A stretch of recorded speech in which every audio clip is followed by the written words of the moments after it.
பேசும் வார்த்தைகள் சேகரித்து செய்வேன் அன்பே ஓரகராதி.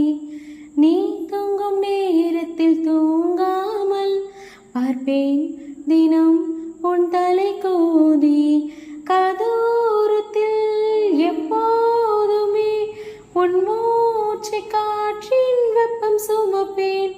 கையோடு நான் கை கோத்துதான் உன் மார்பில் சூட்டில் முகம் புதைப்பேன். வேறென்ன வேண்டும் உலகத்திலே, இந்த இன்பம் போதும் நெஞ்சினிலே. ஏழேழு ஜென்மம் வாழ்ந்து விட்டேன், அக்கம் பக்கம் யாருமில்லா பூலோகம் வேண்டும். அந்திப்பகல்